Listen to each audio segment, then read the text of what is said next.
যখন এই video record করছিলাম তখন পর্যন্ত দেশের বিভিন্ন জায়গায় রাতেই নানা রকম হুজ্জতি শুরু হয়েছে ওসমান হাদির মৃত্যুকে কেন্দ্র করে। আওয়ামী লীগের নেতাদের বাড়িতে আগুন ভাঙচুর এবং সবচেয়ে গুরুত্বপূর্ণ হচ্ছে প্রথম আলো এবং ডেইলি স্টার অফিসে ভাঙচুর এবং আগুন। এরকম একটা কিছু আমরা তো অন্তত ধারণা করতে পারছিলাম, কিন্তু সরকার করতে পারেনি। জনাব ওসমান হাদি হঠাৎ করে মারা যাননি যে সরকার খুবই সমস্যার মধ্যে হঠাৎ করে পড়ে গেছেন। এক সপ্তাহ আগে গুলিবিদ্ধ হাদি প্রায় এক সপ্তাহ মতো বেঁচে থেকে মারা গেছেন এবং গতকালই প্রধান উপদেষ্টা বলছিলেন দেশবাসীকে শান্ত থাকতে। তার মানে তার কাছে বার্তা ছিল। আমরা প্রশ্ন করি কি প্রস্তুতি ছিল আসলে সরকারের? ওসমান হাদিকে যদি আমরা সম্মান জানাতে চাই, আসলে আমাদের কি করার কথা ছিল? তার চাইতে জরুরি কথা, এই দেশকে যদি আমরা আসলে ভালোবাসি তাহলে কি করার কথা? কারা এসব করছে একটু আলাপ করে রাখা দরকার। ওসমান হাদি মারা যাওয়ার পর প্রধান উপদেষ্টা একটা ভাষণ দিয়েছেন। মানে এই মানুষটাকে কিভাবে আসলে আর পথে রাখা যাবে আমি জানি না। আবারও তিনি একরকম মোটিভেশন দেওয়ার চেষ্টা করছেন, শান্ত থাকতে, কোনো রকম কোনো হঠকারী সিদ্ধান্ত না নিতে, হঠকারী কাজ না করতে।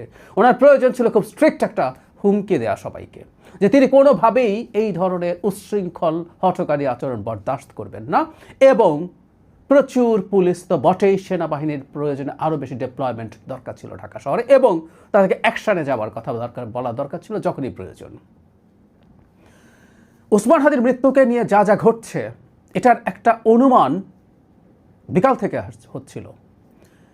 আমাদের মনে রাখতে হবে এবং এখন যে মৃত্যুটাকে নিয়ে যেভাবে যা করা হচ্ছে তাতে সন্দেহ নানা দিকে যেতে পারে যে এই মৃত্যুটা এই দেশের ভেতরে একটা অস্থিরতা তৈরি করার জন্য কেউ ঘটিয়েছে কিনা।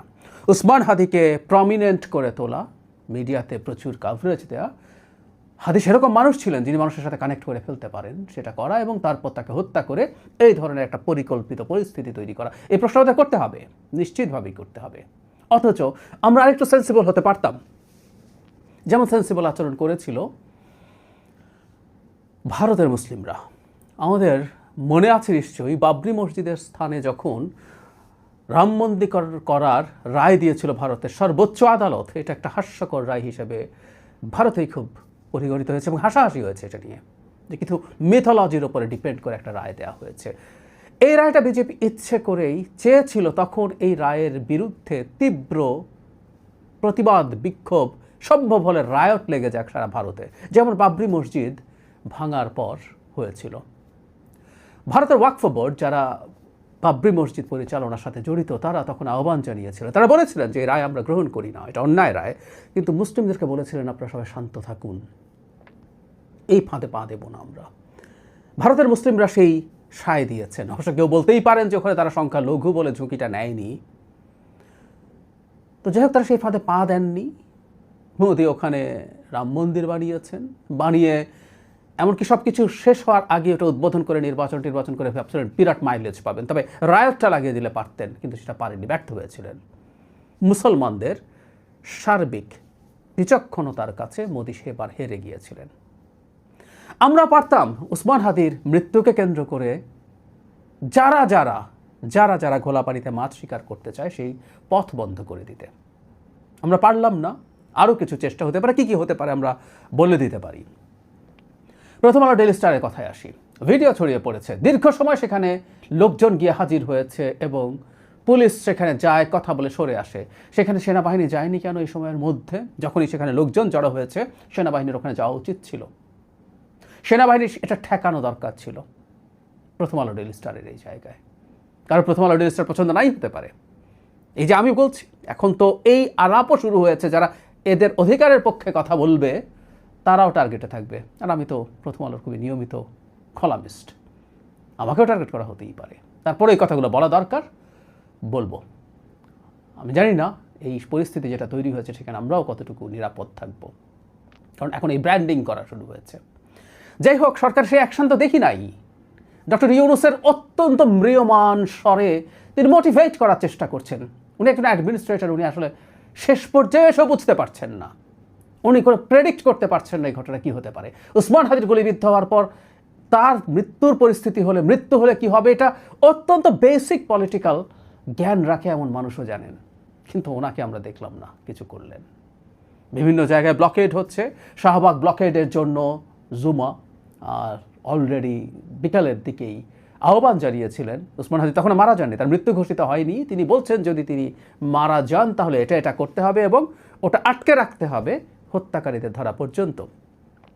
আমরা ভিডিও যখন রেকর্ড করছি তখন দেখছি বিভিন্ন জায়গায় রাস্তায় ব্লকেড হয়েছে। ঢাকা শহরের কথা বলছি, ঢাকার বাইরে বিভিন্ন জায়গায় আওয়ামী লীগের বাড়িঘর ভেঙে চুরে গুড়িয়ে দেওয়া হচ্ছে, পুড়িয়ে দেওয়া হচ্ছে। কোনো জায়গায় সরকার কি আসলে যথেষ্ট প্রস্তুত ছিল? 6 দিন সময় ছিল প্রস্তুতি নেবার, অন্তত গতকালের পর থেকে যথেষ্ট প্রস্তুতি নেওয়ার সুযোগ ছিল।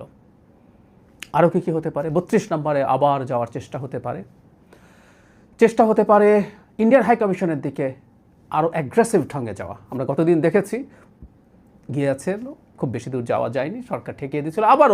আবারও যাওয়ার চেষ্টা হতে পারে, সরকার সেটা শক্তভাবে হয়তো ঠেকাবেও। কিন্তু যদি আমরা যেতে থাকি তাহলে একটা সংঘাতময় পরিস্থিতি তৈরি হতে পারে এবং সেখানে যদি সেটা নিয়ন্ত্রণের জন্য হতাহত কেউ হয় সেটা আরেক নতুন সংকট তৈরি করতে পারে। এই সবগুলো পরিস্থিতি আসলে পরিকল্পিতভাবে তৈরি করা হচ্ছে এবং দেখলাম কেউ এবার টুঙ্গিপাড়াকে টার্গেট করা হবে এই ধরনের আলাপ তুলছেন। যে কথাটা বলতে চাই আসলে এই যে নানা রকমভাবে অস্থিরতা ছড়িয়ে দেওয়ার চেষ্টা সেটা চলছে, সাথে যুক্ত করে রাখি কিছু ব্যক্তিকে টার্গেট করা হয়েছে যারা ঘোষণা দিচ্ছেন নাম ধরে যে এই ব্যক্তি যেহেতু ওসমান হাদির সমালোচনা করেছে, ইনকিলাব মঞ্চের কর্মকাণ্ডের সমালোচনা করেছে, তাই এরাই ওসমান হাদিকে হত্যাযজ্ঞ করে তুলেছে, সুতরাং এরা হত্যাযোগ্য। বিরাট সব বিপ্লবী দেখি আসলে এখন 5 তারিখের পর থেকে এক একজনের গলা এমন চড়েছে, এদের মধ্যে শিশু নন, কিন্তু শেখ হাসিনার সময়ে ন্যূনতম টু শব্দ কয়জন করেছে এগুলো আমাদের দেখা আছে। কারণ আমি প্রায় বলি যে শেখ হাসিনার পুরো এন্টায়ার সময়টার অ্যাক্টিভিজমের হিস্ট্রি আছে, কে কী করেছে না করেছে আমাদের দেখা আছে। তারা তাদের পুরনো যে কিছু করেনি, চুপ করেছিল, সেটার জন্য দ্বিগুণ গলা উঁচু করে এসব হুমকি ধামকি বহু মানুষ দেশের ভেতরে থেকেও দিয়ে যাচ্ছেন। এই পরিস্থিতি নিজেদের মধ্যেও সংঘাত এবং আস্তে আস্তে এটা দলের মধ্যে সংঘাত তৈরির প্রবণতা বা চেষ্টা করা হচ্ছে, এটাই চেয়েছিলেন। তো সুতরাং ওসমান হাদির মৃত্যুকে কেন্দ্র করে যা করা হচ্ছে প্রত্যেকটা জিনিস যে ভারতের কথা বলা হচ্ছে যে ভারত এটা ঘটিয়েছে, ভারত এটার সাথে আছে, আওয়ামী লীগ আছে, ইয়েস তারা বেনিফিটেড, তারা থাকতেও পারে, কিন্তু প্রত্যেকটা কাজ আদতে, আমি গতকালই বলেছিলাম, প্রত্যেকটা কাজ আদতে তাদের পারপাস সার্ভ করছে। প্রথম আলো ডেইলি স্টারের ওখানে খুবই উগ্রডানপন্থীদেরকে দেখা গেছে, উগ্রডানপন্থীরা ফেসবুকে এটা নিয়ে আহ্বান জানাচ্ছেন লোকজনকে দেশ থেকে বিদেশ থেকে। ফলে বাংলাদেশে যে উগ্রবাদ, ইসলামিক এক্সট্রিমিজম, ইভেন ভারত বাংলাদেশের যে হাই কমিশনারকে ডেকে নিয়ে গেল, সেখানে এক্সট্রিমিস্টরাই ভারতের দূতাবাসের দিকে যাচ্ছে বলে বলা হয়েছে। তো সুতরাং আমরা খুব ভালোভাবে বুঝতে পারি কোন ন্যারেটিভটা কারকে সাহায্য করে। সুতরাং যারা আমাদের সামনে দেশপ্রেম দেখাচ্ছেন, দেশপ্রেম করে এগুলো করছেন, আমাদের এটা বুঝতে হবে এর মধ্যে ভিন্ন খেলা থাকতে পারে। There is a high probability তাদের, কারণ এটা ভারতের ওদেরই বয়ানকে সাহায্য করছে, দেশে যাদেরকে আমরা দেশপ্রেমিক হিসাবে দেখছি মিলিটেন্ট ওয়েতে এসব করছেন। সতর্কবার্তা জানানোর চেষ্টা করেছি, হয়নি। বাংলাদেশ একটা নির্বাচনের দিকে যাচ্ছে, ওসমান হাদি নিজে নির্বাচনের দিকে যাচ্ছিলেন, হাদি চলে গেছেন। হাদিকে যদি জিজ্ঞেস করা যেত তিনি কি করবেন, তিনি কি ভালো মনে করতেন এই সময়ে, আমি বিশ্বাস করি তিনি বলতেন এসব অ্যানার্কি না করে দেশ যেন নির্বাচনের দিকে যায়। 5 আগস্ট পরবর্তী সময় বিভিন্ন জায়গায় বিভিন্ন সময়ে অ্যানার্কি হয়েছে, এগুলোর প্রতি জনাব ওসমান হাদির সমর্থন বা এগুলোর পক্ষে যাবার একটা প্রবণতা শুরুর দিকে ছিল, কিন্তু শেষ পর্যন্ত উনি নির্বাচনেই মনোযোগ দিয়েছিলেন। সে অ্যানার্কিস্ট যারা নির্বাচনের পরিবেশ নাই, এই অবস্থা, নির্বাচন হলে দেশ গৃহযুদ্ধের দিকে চলে যাবে ধরনের আলাপ করছিলেন, তাদের চাইতে উনি আলাদা হয়ে গেলেন।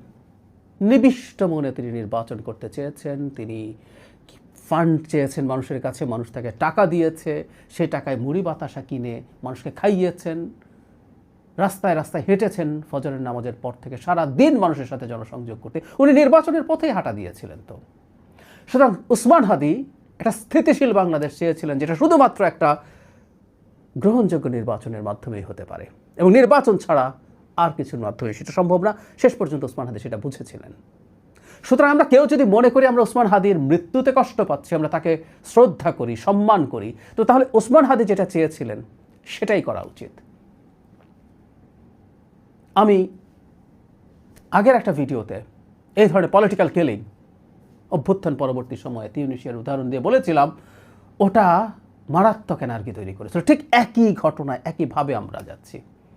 সম্ভাবনা আছে এরকম চেষ্টা আরও হবে, কেউ কেউ হয়তো হত্যা চেষ্টা হবে, কেউ হত্যাকাণ্ডের শিকারও হতে পারেন, যে কেউ হতে পারেন, যে কেউ হতে পারেন। কারণ এখন বিরাট বিরাট সব বিপ্লবী দেখি, বলছি তো বহু সময় দেখিনি, দেশের ভেতরে মানে বিরাট গলা চড়াচ্ছেন অনেকে, জাস্ট চুপ করে বসেছিলেন। আমাদের সব দেখা আছে, সব জানা আছে। তো ফলে খুনটুন যদি আরও হয়ও, ওটা চাওয়া উচিত হবে আমাদের, এটা যাতে নির্বাচন কোনোভাবে বাধাগ্রস্ত না করে। কিন্তু আমরা স্পষ্টভাবে দেখতে পাচ্ছি দেশের মধ্যে একটা কেওস লাগিয়ে দেওয়ার চেষ্টা হচ্ছে যাতে নির্বাচনটা না হতে পারে। এই নির্বাচন যদি না হতে পারে, এটা আদতে ভারতের এক্সপেকটেশন যে ভারতকে আমরা শাস্তি দেব, ভারতকে প্রতিবাদ করব, বলছি না, এটা ভারতেরই পারপাস সার্ভ করছে। আই রিপিট, শুধু ভারত কি, বাংলাদেশেও কিছু রাজনৈতিক দল আছে, কিছু ব্যক্তি আছেন যারা চান না বাংলাদেশে নির্বাচন হোক। এটা নির্বাচন হওয়ার সাথে সাথে এই ক্ষমতার উপরে তাদের যে গ্রিপ আছে সেই গ্রিপটা চলে যাবে, বিশাল গ্রিপ তৈরি হয়েছে, মুহূর্তেই চলে যাবে। সো তাদের নির্বাচন চাওয়ার কোনো কারণ নাই, তারাও এটার সাথে জড়িত নন, কে বলবে? সো আওয়ামী লীগ, ভারত এবং বাংলাদেশের দু একটা রাজনৈতিক দল এবং কিছু ব্যক্তির স্বার্থ অ্যালাইন্ড হয়েছে। প্লেন অ্যান্ড সিম্পল, কথা বলতে কোনো রকম কোনো দ্বিধা রাখতে হবে না। সুতরাং ওসমান হাদির হত্যাকাণ্ডে বেনিফিশিয়ারি এই 4 গ্রুপ হতে পারে, কারণ যে কাণ্ড ঘটানোর চেষ্টা হচ্ছে সেটা থেকে আমরা এটা ইন্টারপ্রেট করতে পারি। আমি সরকার যা করছে, যেভাবে করছে, এই অথর্ব সরকারের আসলে ক্ষমতায় থাকার কথা ছিল না, এই সরকার চলে যাওয়ার কথা বলতাম, কিন্তু প্রায় বলি যে ডক্টর ইউনূসের সরকার চলে গেলে সম্ভবত আমরা আরও বেশি আনসার্টেনিটির দিকে চলে যাব। সে কারণে তাকে ক্ষমতায় রেখেই, ক্ষমতায় থেকেই কঠোর ব্যবস্থা নেবার জন্য আমরা কঠোরভাবে আহ্বান জানাচ্ছি। এবং প্লিজ আপনারা যারা মাঠে আছেন, মাঠে গিয়ে সব আটকে ফেলে বসে থাকার চিন্তা করছেন, এগুলো না করা ভালো হবে। এখন ওসমান হাদির মৃত্যুর জন্য আমাদের শোক আছে, দুঃখ আছে, ক্ষুব্ধতা আছে, কিন্তু এটা যাতে একটা নৈরাজ্য তৈরি না করে। প্লিজ, আমরা সবাই বিপদে পড়ে যাব। বিশেষ করে শুক্রবার জুম্মার নামাজ আছে। এই জুম্মার নামাজের পর প্রচুর মানুষ একত্র হন। সেগুলো থেকে যেন আমরা এমন কিছু না করি যেটা পরিস্থিতি আরও খারাপের দিকে নিয়ে যায়। এই সম্ভাবনা নেই তা বলছি না, আছে। প্রচুর খেলোয়াড় ঢুকে পড়েছে দেশের ভেতরে, দেশের বাইরের। প্রত্যেকে দেশ বিরোধী, যারা এই খেলায় আছে, এই অ্যানার্কিতে আছে, প্রত্যেকে দেশ বিরোধী, দেশপ্রেমের নাম দিয়ে করছেন, কিন্তু প্রত্যেকে দেশ বিরোধী, প্রত্যেকে ভারত বা আওয়ামী লীগের দালালি করছেন। এটা মনে রাখতে হবে। আমি জানি না শেষ পর্যন্ত কি দাঁড়ায়। আমি আবারও এটা বলে শেষ করতে চাই, এই সরকারের উচিত হবে অত্যন্ত কঠোরভাবে ব্যবস্থা নেওয়া। ইভেন সেনাবাহিনীর প্রতি আমি বলছি যে সেনাবাহিনী তো ম্যাজিস্ট্রেসি পাওয়ার নিয়ে মাঠে আছে, সুতরাং তারা স্পন্টেনিয়াসলি স্টেপ নিতে পারেন। এখন তাদের সেই স্টেপ নিতে হবে, কারণ এগুলো নিয়ন্ত্রণ যদি করা না যায় তাহলে মোটামুটি, মানে ডক্টর ইউনূসের কথা মতো বাংলাদেশের শ্রেষ্ঠতম নির্বাচন ফালতু কথাই সরিয়ে রাখি, মোটামুটি মানের একটা গ্রহণযোগ্য নির্বাচন করাও কঠিন হবে। এবং এটা নিয়ন্ত্রণের মাধ্যমেই এই আইন শৃঙ্খলা রক্ষাকারী বাহিনীকে দেখাতে হবে যে তারা capable enough to do that. দেরি হয়ে যাচ্ছে। আমি আশা করি, আমি বিশ্বাস করতে চাই এই কাজটা অন্তত ভালো